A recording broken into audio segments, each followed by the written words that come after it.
Ela humarap sa International Criminal Court o ICC kahit isa sa sino man sa mga nasasakdal.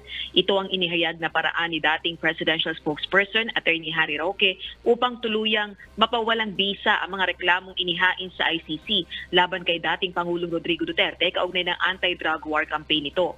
Anya, ito ang kanyang ipinayo sa kampo ng mga Duterte kaugnay ng issue matapos na sabihin sa kanya ng dating Pangulo na nagkatanggap ito ng impormasyon na posibleng arestuhin ang dating Pangulo anumang oras.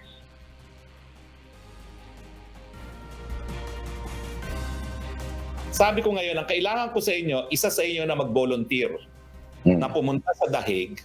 I am 90% sure na magdedesisyon ng korte na walang jurisdiction kasi malinaw yung desisyon sa Burundi na dapat magsimula ng preliminary investigation sa loob ng 1 taon matapos mag-deposit ng instrument of withdrawal.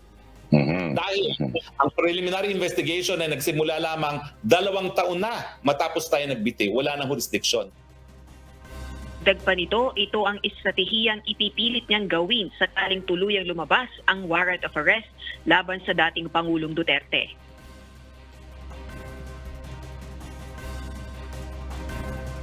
I can assure you, kung isa sa inyo ay magbo-volunteer na magpakulong ng panandalian sa dahig para questionin natin ang jurisdiction, 90% adi-dismiss yan.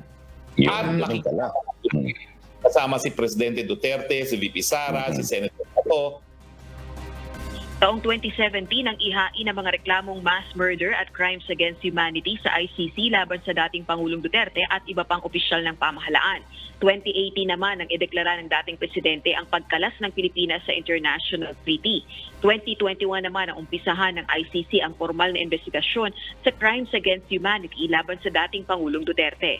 Samantala, kwenestyon naman ni Attorney Roque ang anyay kawalan ng formal na kasulatan na nagsasabing hindi makikipagtulungan ng administrasyon ni Pangulong Bongbong Marcos Jr. sa ICC. Dagdag pa niya, sa loob ng kulang 2 taon sa pwesto, ilang beses nang nagbago ng posisyon si PBBM sa mga pangunahing issue. Kabilang na nga rito ang usapin sa ICC complaint laban sa dating Presidenteng Duterte kaugnay ng anti-drug war campaign nito. Balik sa iyo, Ella. Maraming salamat, Rosalie Coz.